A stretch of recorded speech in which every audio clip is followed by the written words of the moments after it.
സ്വതന്ത്ര ഇന്ത്യയെ സംരക്ഷിക്കാനുള്ള പോരാട്ടമാണ് ഈ തിരഞ്ഞെടുപ്പെന്ന് മന്ത്രി എം.പി. രാജേഷ്. മൂന്നാമതും ബി.ജെ.പി. അധികാരത്തിൽ വന്നാൽ രാജ്യത്തിന്റെ സർവനാശമാകും സംഭവിക്കുക എന്നും എം.പി. രാജേഷ് പറഞ്ഞു. ചെർപ്പളശ്ശേരിയിൽ എൽ.ഡി.എഫ് ലോക്കൽ തെരഞ്ഞെടുപ്പ് റാലി ഉദ്ഘാടനം ചെയ്യുകയായിരുന്നു മന്ത്രി. ഇന്ത്യക്കകത്തു മാത്രമല്ല പുറത്തും ഈ തിരഞ്ഞെടുപ്പ് ഉറ്റുനോക്കുന്നുണ്ട്. മൂന്നാമതൊരിക്കൽ കൂടി ബി.ജെ.പി. അധികാരത്തിൽ വന്നാൽ ഇന്ത്യയുടെ സർവനാശമാകും അത്. ഇന്ത്യയെ ഒരു മതരാഷ്ട്രമാക്കി മാറ്റുന്നതിൻ്റെ പകുതി വഴി അവർ പിന്നിട്ടിരിക്കുന്നു. അതിൽ അവർ വിജയിച്ചാൽ ഇനിയൊരു തെരഞ്ഞെടുപ്പ് ഉണ്ടാവണമെന്നില്ല. സ്വാതന്ത്ര്യ സമരത്തിൽ അണിനിരന്ന പോലെ സ്വതന്ത്ര ഇന്ത്യയെ സംരക്ഷിക്കാനുള്ള പോരാട്ടത്തിൽ ഓരോരുത്തരും അണിനിരക്കണമെന്നും എം.പി. രാജേഷ് പറഞ്ഞു.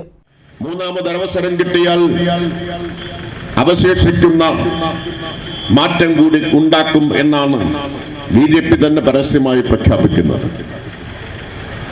ഈ തെരഞ്ഞെടുപ്പിന്റെ തൊട്ടു മുമ്പ് പാർലമെന്റിന്റെ അവസാന സമ്മേളനത്തിൽ നടത്തിയ പ്രസംഗത്തിൽ നരേന്ദ്രമോദി പറഞ്ഞ ഒരു വാചകം നമ്മളെല്ലാവരും ഓർത്തുവെക്കണം. മൂന്നാമതൊരിക്കൽ കൂടി അധികാരത്തിൽ വന്നാൽ എന്റെ കയ്യിൽ 1000 വർഷത്തേക്കുള്ള പ്ലാൻ ഉണ്ട് എന്നാണ് മോദി പറയുന്നത്. 5 വർഷത്തേക്കുള്ള പ്ലാൻ ഉണ്ട് എന്നല്ല, 1000 വർഷത്തേക്കുള്ള പ്ലാൻ ഉണ്ട്. ആ പറഞ്ഞതിന്റെ അർത്ഥം എന്താ? നമ്മൾ ആരും 1000 വർഷം ജീവിച്ചിരിക്കാൻ പോകുന്നില്ല.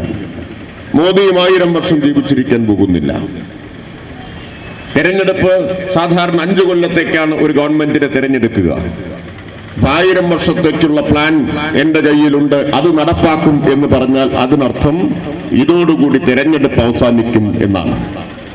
മൂന്നാമതൊരിക്കൽ കൂടി ഭൂരിപക്ഷം കിട്ടിയാൽ പിന്നെ തെരഞ്ഞെടുപ്പുണ്ടാവില്ല എന്നാണ് വേറൊരു ഭാഷയിൽ മോദി പറഞ്ഞിട്ടുള്ളത്.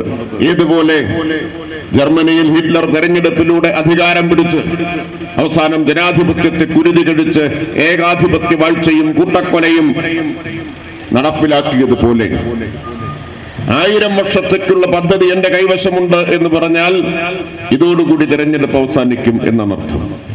അതുകൊണ്ട് ഇന്ത്യയിലെ ജനാധിപത്യം അണയാതെ സൂക്ഷിക്കാനുള്ള പോരാട്ടമാണ് ഈ തെരഞ്ഞെടുപ്പ്.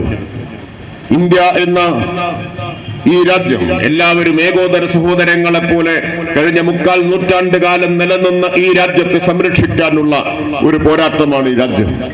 ബ്രിട്ടീഷുകാർക്കെതിരായ സ്വാതന്ത്ര്യ സമരത്തിൽ എങ്ങനെയാണോ നമ്മുടെ നാടൊന്നാകെ അണിനിരന്നത്, അതുപോലെ ആ സ്വതന്ത്ര ജനാധിപത്യ രാജ്യത്തെ സംരക്ഷിക്കാൻ വേണ്ടിയിട്ടുള്ള പോരാട്ടത്തിൽ അണിനിരക്കേണ്ട സന്ദർഭമാണിത്.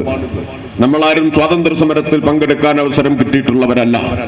പക്ഷേ സ്വതന്ത്ര ഇന്ത്യയെ സംരക്ഷിക്കാനുള്ള പോരാട്ടത്തിൽ ഇപ്പോൾ നമുക്കെല്ലാം പങ്കാളികളാകാൻ അവസരം വന്നിരിക്കുകയാണ്. പി മമ്മിക്കുട്ടി എം.എൽ.എ, നേതാക്കളായ M R. Murali, K Nandakumar, O K. Saidalavi, P A. Ummer, K K. Saidalavi, K. Balakrishnan തുടങ്ങിയവരും മറ്റ് മുന്നണി നേതാക്കളും പങ്കെടുത്തു.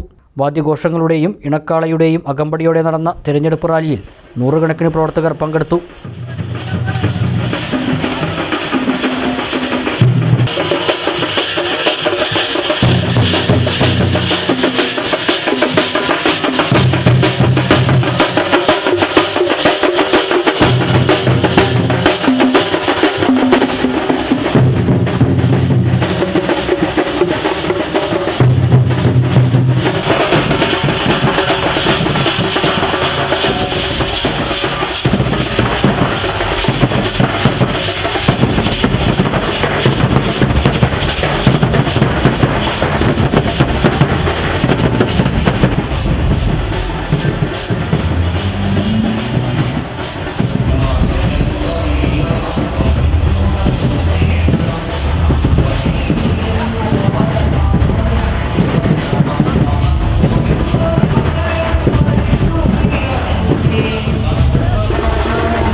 കൂടുതൽ വാർത്തകളും വിശേഷങ്ങളും അറിയാൻ പേജ് ലൈക്ക് ചെയ്യൂ.